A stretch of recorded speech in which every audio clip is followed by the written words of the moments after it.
Every child knows the name Blackbeard. We imagine him standing over chests of Spanish gold, laughing as he buries his fortune on a secret island. For 3 centuries, this image has fueled a multi-million-dollar search for his lost hoard. But history tells a different, much more fascinating story. Blackbeard wasn't a hoarder. He was a spender, a performer, and a businessman. Today, we unlock the truth of Edward Teach. Welcome to Time Unlocked.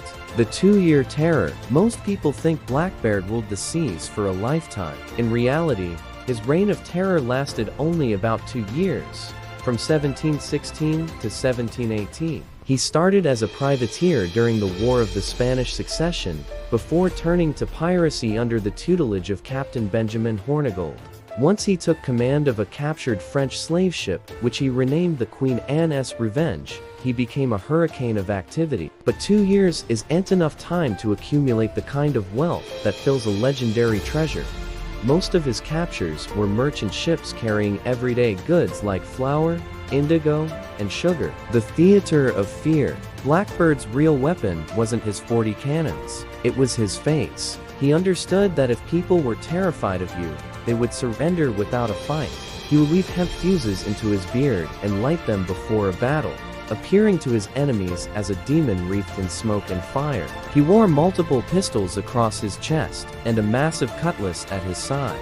This theatricality allowed him to take dozens of ships without losing a single man. To Blackbeard, reputation was worth more than gold. It was his insurance policy. Image: a terrified merchant captain handing over his sword to a smoking Blackbeard. The myth of buried gold. So why do we think he buried treasure? The idea comes from one pirate, William Kidd, who actually did bury gold to use as leverage for a legal pardon. But for men like Blackbeard, burying money made no sense. There were no banks for pirates. Their lives were short and violent. When they got paid, they spent it immediately. Port towns like Nassau and Port Royal were built on pirate spending.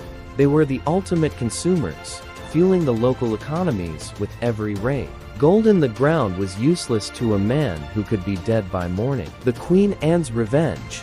The real loot. In 1996, researchers finally found the Queen Anne's Revenge off the coast of North Carolina. It was the archaeological find of the century. But as they sifted through the wreckage, they found a startling reality. There were no gold coins, no jewels. What they did find were high-end medical instruments, including a urethral syringe used to treat syphilis. This reveals a side of Teach the movies never showed.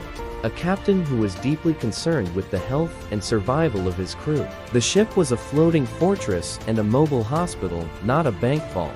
The final stand at Ocracoke Blackbeard's end came in November 1718. Lieutenant Robert Maynard of the Royal Navy trapped him in the shallow waters of Ocracoke Inlet. The battle was a bloodbath. It took 5 bullet wounds and 20 sword cuts to finally bring Edward Teach down.